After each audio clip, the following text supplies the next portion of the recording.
Hello students, तो इस video में हम न्यू टॉपिक स्टार्ट करते हैं डाइईन्स। ओके, डाइईन्स बेसिकली हम इंट्रोडक्शन देखते हैं कि डाइईन्स क्या होती है।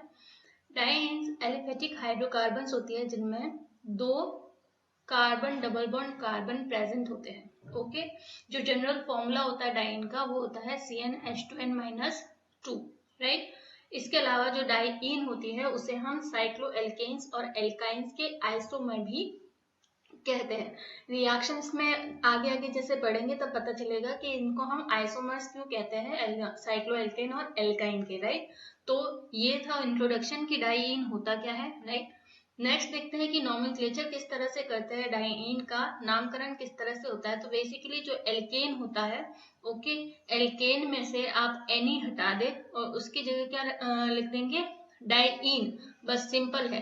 तो एल्केन क्या बन जाता है यहाँ पे, एल्का डाइईन। आपको किसी भी डाइईन का नाम लिखना है तो कार्बन नंबर देख लो, उसमें कार्बन नंबर कितने हैं उस हिसाब से जो उसका एल्केन होता है एनी हटाकर डाइईन लिख देंगे तो वो उसका बेसिक कॉमन नेम हो जाएगा। जो IUPAC में नॉमेनक्लेचर करते हैं और जो बेसिक रूल्स आज तक पढ़े हैं वो यहाँ पे भी फॉलो होंगे। ओके, तो यहाँ पे देखते हैं कि हम डाइईन का नॉमेनक्लेचर IUPAC में किस तरह से करते हैं। तो हमें नंबरिंग उस साइड से सबसे पहले तो यहाँ पर भी जो है आपको लॉन्गेस्ट चेन जो है वो सिलेक्ट करनी होती है। यहाँ पे आपको तो दिख ही रहा है नॉर्मल एक ही चेन है, तो यहाँ पे सेलेक्ट करने की जरूरत ही नहीं है, कोई साइड चेन है नहीं, तो यही हमारी लॉन्गेस्ट चेन हो गई। उसके बाद जो सब्स्टिट्यूएंट नजदीक है या फिर कोई डबल बॉन्ड और ट्रिपल बॉन्ड प्रेजेंट है और जो नजदीक लगता है वहां से नंबरिंग स्टार्ट करते हैं। तो यहाँ पे तो दोनों ही केस सेम है। अगर मैं लेफ्ट साइड से स्टार्ट करूं तो भी जो डबल बॉन्ड है वो 1 पोजीशन पे रहेगा और राइट से स्टार्ट करूं तो भी 1 पोजीशन पे ही रहेगा। तो आप किधर से भी स्टार्ट करो तो यहाँ पे नंबर देते हैं 1 2 3 4 5 और ये 6। ओके, अब यहाँ देखते हैं हम कि जो डबल बॉन्ड है वो फर्स्ट नंबर कार्बन पे है और दूसरा है फिफ्थ नंबर कार्बन पे। ओके, तो हम यहाँ पे लिखेंगे 1 5। दो है डाइईन, सॉरी, दो डबल बॉन्ड है तो हम यहाँ पे लिखेंगे, हाँ, कार्बन कितने हैं 6 है, डबल बॉन्ड कितने हैं 2 है, तो हम यहाँ पे लिखेंगे हेक्साडाइईन, हेक्साडाइईन। ओके, तो सिंपल सा है नॉमेनक्लेचर, कुछ ऐसा है नहीं इसमें स्पेशल, राइट। सेकेंड जो है एग्जाम्पल यहाँ पे लिखा है मैंने, क्यूमुलेटिव डाइईन का लिखा है, इसका भी बेसिक सा नॉमेनक्लेचर है। ओके, यहाँ पर भी हम क्या किधर से नंबरिंग शुरू करेंगे, राइट से करो लेफ्ट से करो, दोनों साइड से डबल बॉन्ड जो है आपको बराबर डिस्टेंस पे ही मिलेगा। ओके, तो ये नंबरिंग कर दी हमने इसकी और नेम देना है आप उसको। तो फर्स्ट नंबर पोजीशन पे डबल बॉन्ड है और यहाँ पे सेकेंड नंबर पोजीशन पे डबल बॉन्ड है, तो हम यहाँ पे लिखेंगे 1 2, कितने कार्बन है 3, तो प्रोपाडाइईन, 2 डाइईन है, 2 डबल बॉन्ड है, तो हम लिखेंगे 1 2 प्रोपाडाइईन। ओके, क्लासिफिकेशन देखते हैं। डाइईन जो है यहाँ पे 3 तरह के होते हैं, एक तो होती है आइसोलेटेड डाइईन, दूसरी होती है क्यूमुलेटेड डाइईन और तीसरी टाइप की जो डाइईन होती है वो होती है कॉन्जुगेटेड डाइईन। आइसोलेटेड को हम हिंदी में विलगित डाइईन कहते हैं, क्यूमुलेटिव को हम संचय डाइईन कहते हैं और कॉन्जुगेटेड डाइईन को जो है वो हम संयुग्मित डाइईन कहते हैं। तो आइसोलेटेड डाइईन में बेसिकली क्या होता है कि जो ये डबल बॉन्ड होता है इन दोनों के बीच का डिस्टेंस जो है वो 2 सिंगल बॉन्ड या दो से ज्यादा सिंगल बॉन्ड के डिस्टेंस पर रहते हैं दोनों डबल बॉन्ड, ठीक है। तो इस तरह की जो डाइईन होंगी हम उसे क्या कहेंगे, आइसोलेटेड डाइईन। इसका एग्जांपल आप देख सकते हैं यहाँ पे 1,4 पेंटाडाइईन जो है एक आइसोलेटेड डाइईन है, क्योंकि यहाँ पर प्रेजेंट दोनों ही डबल बॉन्ड जो है वो 2 या 2 से ज्यादा भी हो सकते हैं, जरूरी नहीं है 2 ही हो, 2 या 2 से ज्यादा सिंगल बॉन्ड के डिस्टेंस पर रहते हैं। ओके, क्यूमुलेटेड या संचय डाइईन किसे कहते हैं कि इस तरह की डाइईन में क्या होता है, जो दोनों ही डबल बॉन्ड होते हैं वो एक साथ आते हैं, 2 डबल बॉन्ड के बीच में कोई सिंगल बॉन्ड नहीं होता, जिस तरह से आपको यहाँ पे दिख रहा होगा, ठीक है। कोई सिंगल बॉन्ड दोनों डबल बॉन्ड के बीच में नहीं आते तो वो क्यूमुलेटिव डाइईन होती है और इसका एग्जांपल रहा 1 2 प्रोपाडाइईन। ओके, इसको हम एलीन भी कहते हैं। एलीन्स को जो है हम बहुत अच्छे से डिस्कस कर चुके हैं यूनिट 2 में। यूनिट नंबर जो सेकंड था हमारा, वहां हमने एलीन्स को बहुत अच्छे से डिस्कस किया है कि एलीन्स क्या होती है, उनकी स्ट्रक्चर क्या होती है, मॉलिक्यूलर डायग्राम किस तरह से बनता है। ठीक है, अब नेक्स्ट देखते हैं यहाँ पे कॉन्जुगेटेड डाइईन यानी संयुग्मित डाइईन। तो यहाँ पे कंडीशन ये है कि जो डबल बॉन्ड होंगे दोनों, वो डबल बॉन्ड जो है एक सिंगल बॉन्ड से सेपरेट रहेगा। ठीक है, यहाँ पे कंपलसरी है कि दो डबल बॉन्ड के बीच में एक सिंगल बॉन्ड होगा, एक ही, एक से ज्यादा नहीं, वो आइसोलेटेड में आ जाएगा।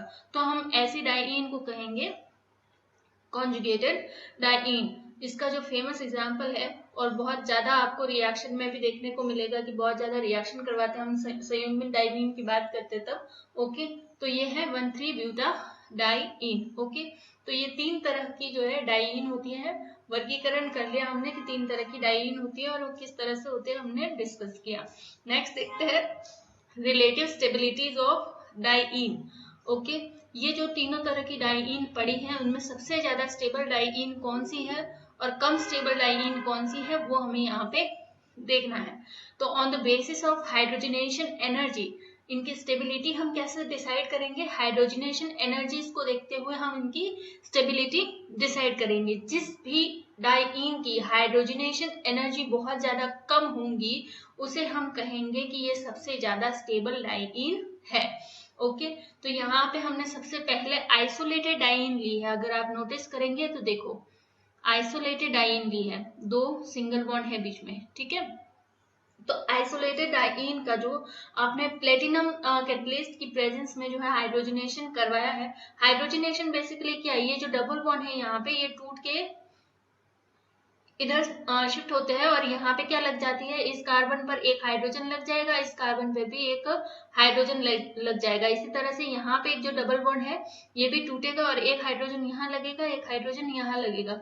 तो आपका बेसिकली क्या बन जाता है, डाइईन से ये एल्केन का फॉर्मेशन हो जाता है। तो जब आइसोलेटेड डाइईन का यहाँ पे 1,2,1,4 पेंटाडाइईन का जब हाइड्रोजनेशन होगा तो यहाँ पे रिलीज कितनी होती है एनर्जी, -60.2 किलो कैलोरी पर मोल।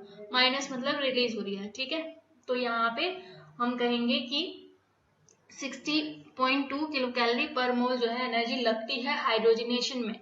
राइट, नेक्स्ट है क्यूमुलेटेड डाइईन। देखो यहाँ पे 2 डबल बॉन्ड यहाँ पे जो है वो कंटिन्यूस आ रहे हैं एक साथ, तो ये हमारे क्यूमुलेटेड डाइईन हो गई। नॉमेनक्लेचर जो है इसका कैसा होगा कि ये कहेंगे हम इसे 2,3 पेंटाडाइईन। ओके, इसका हमने क्या करवाया है, हाइड्रोजनेशन करवाया। अगेन बार बार बताने की जरूरत नहीं है। क्या होगा, यहाँ पे एक बॉन्ड टूटेगा, यहाँ एक हाइड्रोजन लगेगा, यहाँ पे भी एक हाइड्रोजन लगेगा, यहाँ पे वापस से एक बॉन्ड टूटेगा, एक हाइड्रोजन और लगेगा यहाँ पे, और यहाँ पर भी एक हाइड्रोजन लगेगा।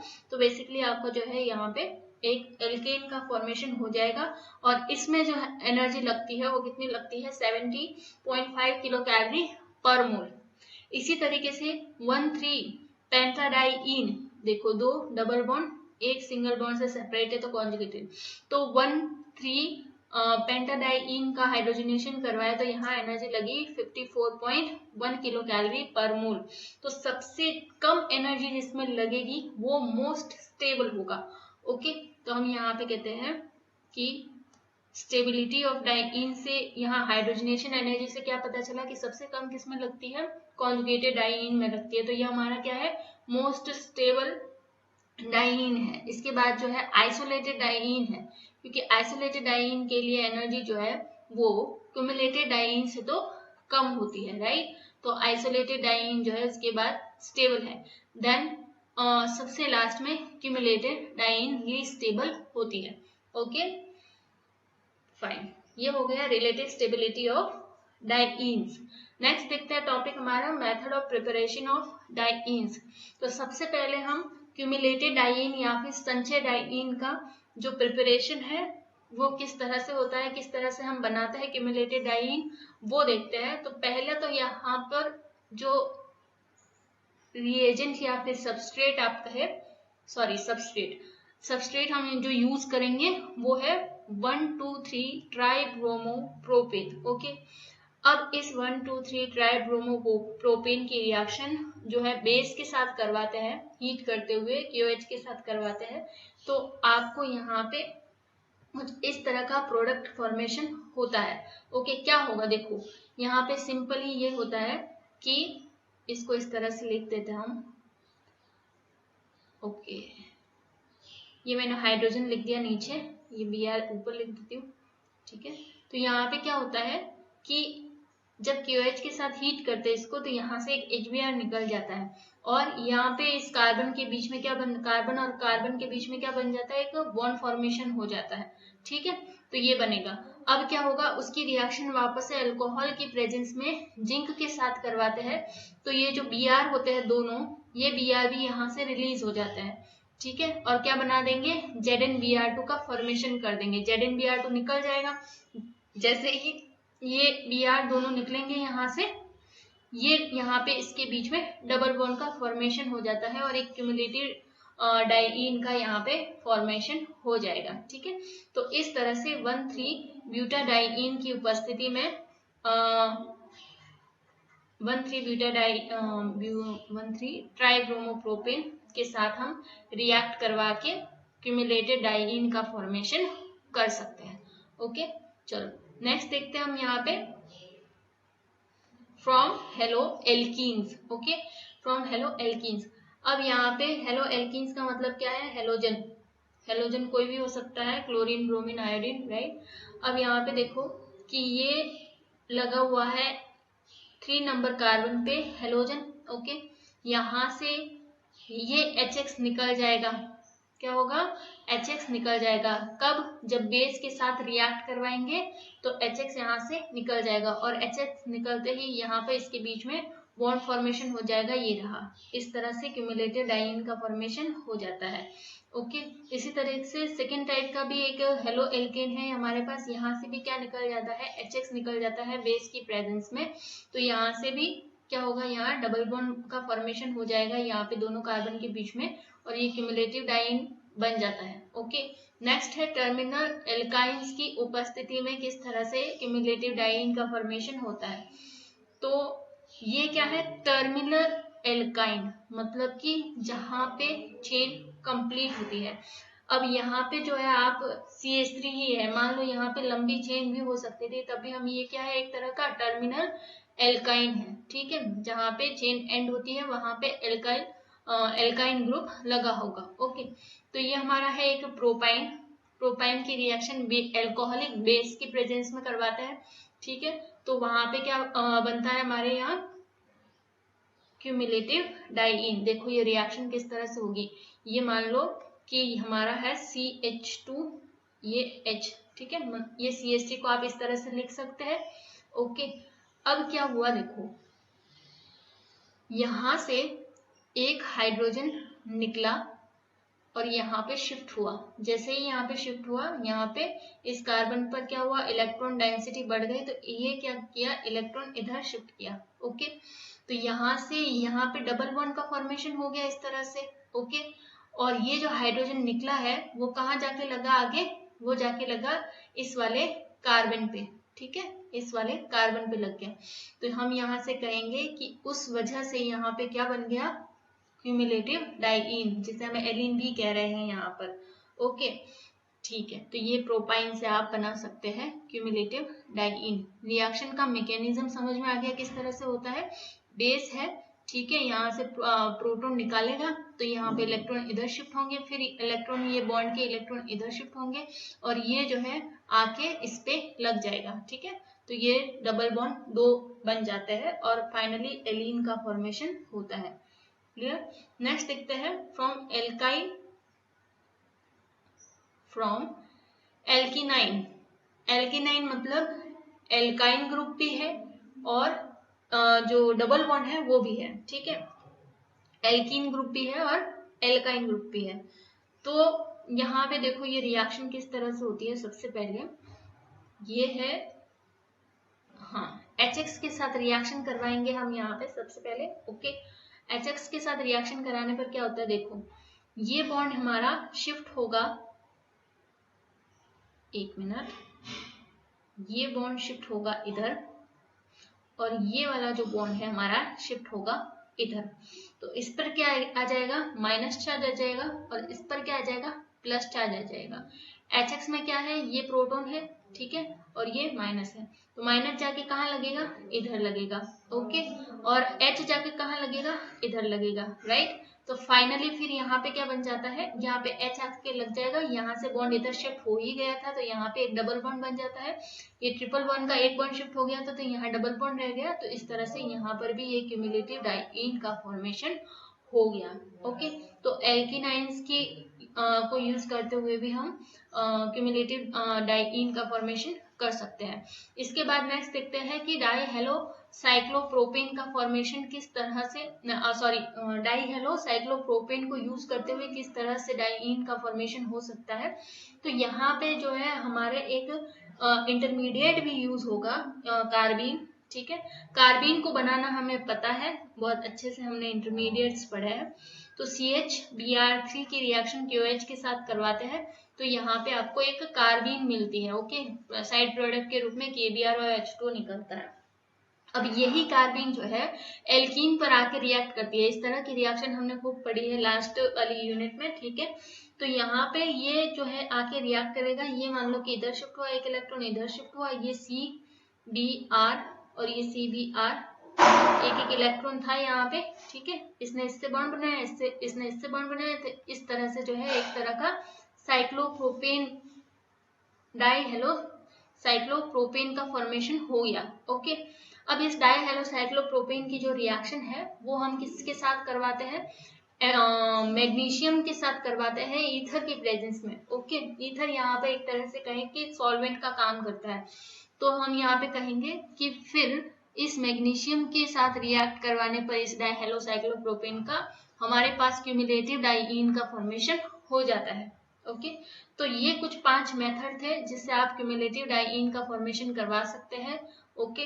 नेक्स्ट देखते हैं हम यहाँ पे कॉन्जुगेटेड डाइईन को किस तरह से प्रिपेयर किया जा सकता है, उसके भी मेथड है अलग अलग, देखते हैं हम एक एक मेथड डिस्कस करते हैं यहाँ पे। फर्स्ट मेथड है डिहाइड्रोजनेशन ऑफ ब्यूटेन, ओके। जो ब्यूटेन है उसके डिहाइड्रोजनेशन द्वारा हम जो है वो कॉन्जुगेटेड डाइईन का फॉर्मेशन कर सकते हैं, या फिर इसे थर्मल डिहाइड्रोजनेशन भी कहते हैं, ओके। ये हम Cr2O3 Al2O3 की प्रेजेंस में 600 डिग्री सेंटीग्रेड पर जो है वो ब्यूटेन को रिएक्ट करवाता है, और रिएक्ट करवाने पर 1 ब्यूटीन बनेगा, ओके, और एक 2 ब्यूटीन बनेगा, ये हमारा है ब्यूटेन। रिएक्ट किया Cr2O3 Al2O3 की प्रेजेंस में, किसके टेम्परेचर कितना रखा, 600 डिग्री, क्या बना, 1 ब्यूटीन। इधर से आप नंबरिंग शुरू करो तो ये क्या है, 1 ब्यूटीन, ओके। फिर दूसरा प्रोडक्ट क्या बना है यहाँ पे, 2 ब्यूटीन, ओके, 2 ब्यूटीन। तो ये जो 1 ब्यूटीन और 2 ब्यूटीन प्रोडक्ट यहाँ पे बनता है उसकी रिएक्शन आगे करवाते हैं, उसका हाइड्रोजनेशन करवाते हैं हम यहाँ पे कैटलिस्ट की प्रेजेंस में 600 डिग्री सेंटीग्रेड पर। तो फाइनली यहाँ पे आपको क्या मिलता है, कॉन्जुगेटेड डाइईन मिलती है, क्लियर। नेक्स्ट देखते हैं हम यहाँ पे by pyrolysis of cycloalkanes, okay. Cycloalkanes के पायरोलाइसिस द्वारा हम यहाँ पे कर सकते हैं। दूसरा इस रिएक्शन को हम रेट्रोडेल्डर रिएक्शन भी कहते हैं, ओके। अब साइक्लोएल्केन्स नहीं, एल्कीन्स है ये, साइक्लोएल्कीन, ठीक है, एल्कीन, यहाँ पे डबल बॉन्ड है।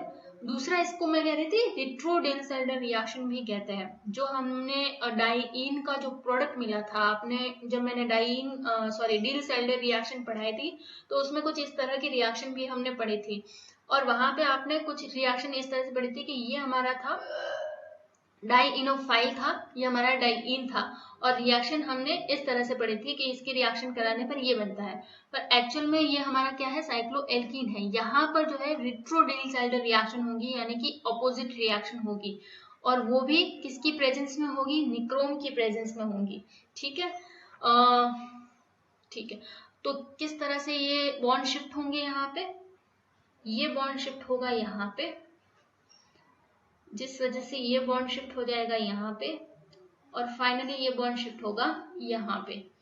तो इस वजह से आपको एक क्या मिलती है, एक तो मिलती है डाइईन और एक मिलती है ईथीन, ठीक है, तो ये हमारी रिएक्शन हो गई पायरोलाइसिस ऑफ साइक्लोएल्केन। तापीय अपघटन कह सकते हैं। पायरोलाइसिस को आप क्या कहते हैं हिंदी में? पायरोलाइसिस करना मतलब कि तापीय अपघटन करवाना किसी भी सबस्ट्रेट का। ओके, और दूसरा इसे रिप्रोड्यूसर कहते हैं। नेक्स्ट चलते हैं हम यहाँ पे कि dehydration of diol. Dehydration of diol, हाँ, निक्रोम जो है इसको कौन कौन से धातुओं से बना होता है? ये बना होता है निकल से, इसके अलावा क्रोमियम से और एक होता है आयरन से।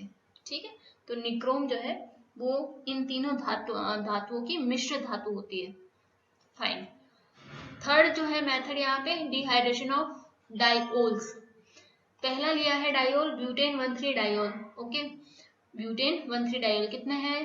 कार्बन 1 2 3 4, तो ब्यूटेन तो है। फिर 2 पे हमने, सॉरी इधर से स्टार्ट करेंगे क्योंकि फर्स्ट पोजीशन जिधर से सबस्ट्रेट हमारा नजदीक है उधर से हम नंबरिंग देते हैं। ओके, तो ये 1 2 3 4, तो 1 और 3, तो ब्यूटेन 1,3 डाइओल। क्लियर? चलो, तो यहाँ पे हम क्या करवा रहे हैं? ब्यूटेन 1,3 डाइओल की रिएक्शन करवाते हैं। और यहाँ पे जो ये CH3 है इसको अगर आप इस तरह से लिख सकते हैं, तो यहाँ से क्या होता है? एक H2O निकल जाता है। और इसी तरह से यहाँ पे आप नहीं लिखे इसको CH2 और इस तरह से लिखे CH2 को, ये वाला हाइड्रोजन इधर, ठीक है, तो यहाँ से एक H2 निकल जाता है। इस तरह से यहाँ H2 कितने निकल गए? 2।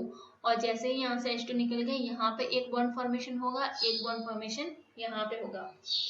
तो ब्यूटेन 1,3 डाइओल को गर्म करने पर यहाँ पे 2 H2O निकलते हैं। ओके, चलो नेक्स्ट देखते हैं हम यहाँ पे। और कॉन्जुगेटेड डाइईन बनती है, इसे क्या कहेंगे हम? 1,3 ब्यूटाडाइईन। इसका क्या नाम है? 1,3 ब्यूटाडाइईन। नेक्स्ट देखते हैं ब्यूटेन 1,4 डाइओल। अब आप इधर से भी इसको नंबरिंग करो, क्या बनेगा ये? Butane 1,4 diol. अगेन सेम ही रिएक्शन है वापस से। क्या यहाँ पे जो हाइड्रोजन एक नीचे लिख दो अगर आप, तो आपको इजी रहेगा समझने में। एक एक हाइड्रोजन नीचे लिख दिया आपने इधर, ठीक है, यहाँ से एक H2 निकलेगा, यहाँ से एक H2 निकलेगा, और ये फाइनली आपका 1,3 ब्यूटाडाइईन का फॉर्मेशन हो जाएगा और 2 H2O का मॉलिक्यूल यहाँ पे निकल जाएगा। फोर्थ जो है यहाँ पे, फोर्थ मेथड यहाँ पे डिहाइड्रोहेलोजिनेशन ऑफ हेलोहाइड्रोकार्बन्स। ओके, यहाँ पे भी कुछ नहीं है, बेस की प्रेजेंस में हीट करवाते हैं। ओके, तो यहाँ पे 2 HCl निकल जाता है, जिस तरह से हम यहाँ पे लिख सकते हैं, ये इसको इस तरह से लिख लो, इजी से समझ में आ जाएगा। और यहाँ पे इसको भी इस तरह से लिख लो, ये H, राइट, और ये, हाँ, इसको भी इस तरह से लिख लो, ये Cl। क्लियर? अब क्या होगा? यहाँ से सिंपल है, एक HCl यहाँ से निकला, एक HCl यहाँ से निकला, तो एक बॉन्ड यहाँ बन जाएगा, एक बॉन्ड जो है वो यहाँ बन जाएगा।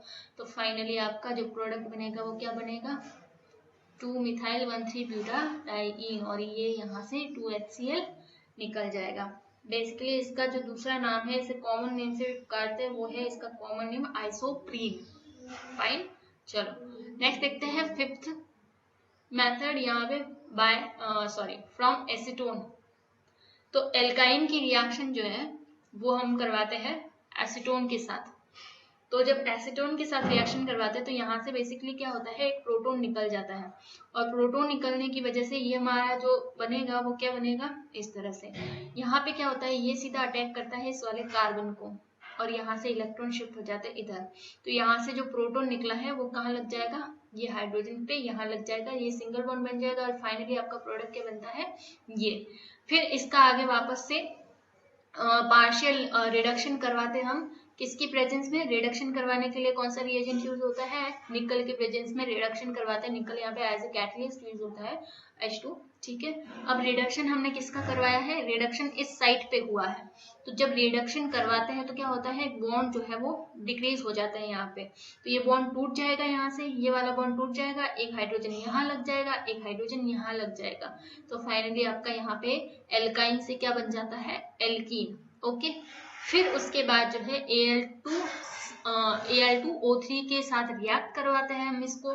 Al2O3 के साथ रिएक्ट करवाते हैं तो क्या होगा यहाँ पे बेसिकली ये जो मिथाइल ग्रुप है, अगर मैं इसको इस तरह से लिखती हूँ, देखो ये मिथाइल ग्रुप है हमारा, ये CH2, ये रहा मिथाइल ग्रुप, ठीक है। अब यहाँ से क्या होगा, Al2O3 के साथ जब रिएक्ट करवाओगे तो यहाँ से एक H2O का मॉलिक्यूल निकल जाएगा।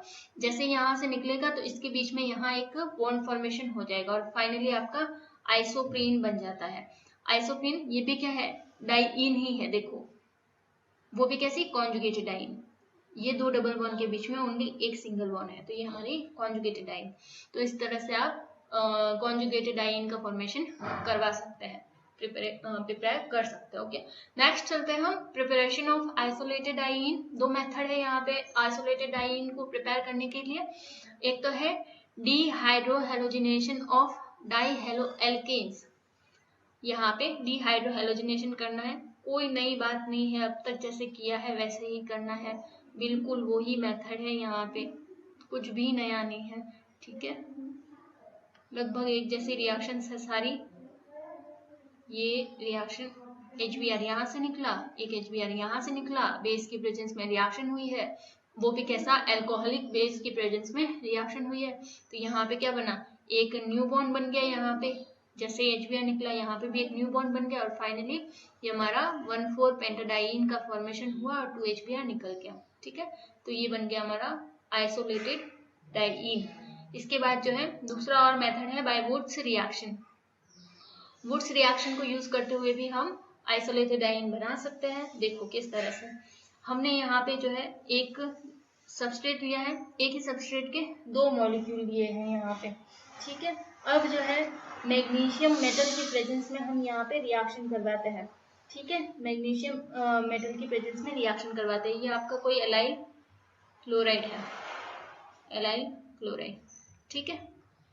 अब एलाइल क्लोराइड के दो मॉलिक्यूल लिए, मैग्नीशियम के प्रेजेंस में रिएक्शन करवाए तो यहाँ से, और मैग्नीशियम के साथ रिएक्शन करवाई, ईथर जो है यहाँ पे एज अ सॉल्वेंट यूज हो रहा है, यहाँ से MgCl2 निकल गया, ठीक है, MgCl2 निकल गया।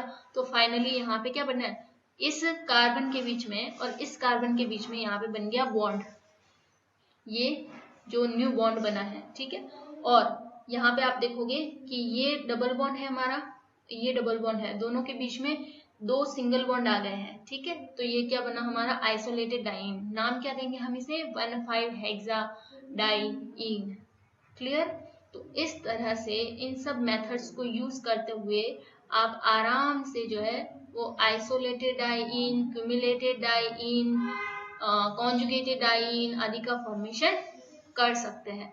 तो ये तो बेसिक इंट्रोडक्शन था। ओके, आगे और देखेंगे कि जो एलीन्स है और जो 1,3-ब्यूटाडाइईन है आदि की स्ट्रक्चर किस तरह से होती है। एलीन की तो हमने बहुत अच्छे से पढ़ी है, ठीक है। चलो इस वीडियो में यहीं तक, थैंक यू।